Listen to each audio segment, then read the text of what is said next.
விழுப்புரம் மாவட்டம் மணம்பூண்டி பெருமாள் கோவில் பகுதியில் குடியிருப்புகளை வெள்ளம் சூழ்ந்த நிலையில் தீயணைப்பு மற்றும் மீட்புக் குழுவினர் ரப்பர் படகுகள் மூலம் குடியிருப்பு வாசிகளை மீட்டு வருகின்றனர். மேலும் தகவல்களை செய்தியாளர் சந்தோஷ் வழங்க கேட்கலாம். சந்தோஷ், வணக்கம். விழுப்புரம் அருகே குடியிருப்புகளை வெள்ள நீர் சூழ்ந்துள்ளது. ரப்பர் படகில் பொதுமக்களை மீட்கும் மீட்புக் குழுவினர் விவரங்களை சொல்லுங்க.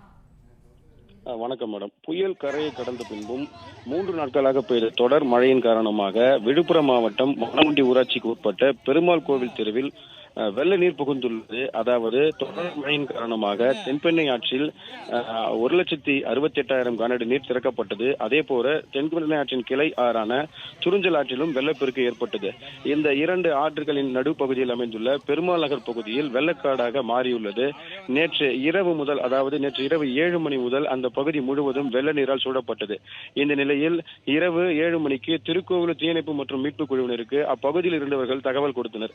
நேற்று இரவில் இருந்து தற்போது வரை தூக்கமின்றி திருக்கோவில் தீயணைப்பு மற்றும் மீட்புக் குழுவினர் ஃபைபர் படகு மூலமாக இதுவரை 150க்கும் மேற்பட்டவர்களை பத்திரமாக மீட்டுள்ளனர். தொடர்ந்து அவர்களை மீட்கும் பணியானது நடைபெற்று வருகிறது.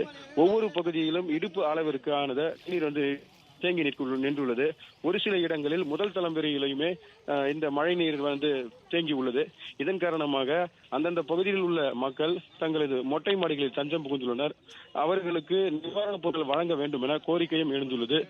அணை நிர்வாகத்தின் மூலமாக அதிகப்படியான நீர் வெளியேறும் என முன்னெச்சரிக்கையாக தெரிவித்திருந்த மாவட்ட நிர்வாகத்தின் சார்பில் இந்த பகுதியில் முறையான அறிவிப்பு வெளியிடாதது இது போன்ற வெள்ள நீரில் பொதுமக்கள் பாதிக்கப்படுவதற்கான காரணம் என அப்பகுதி மக்கள் தெரிவித்துள்ளனர்.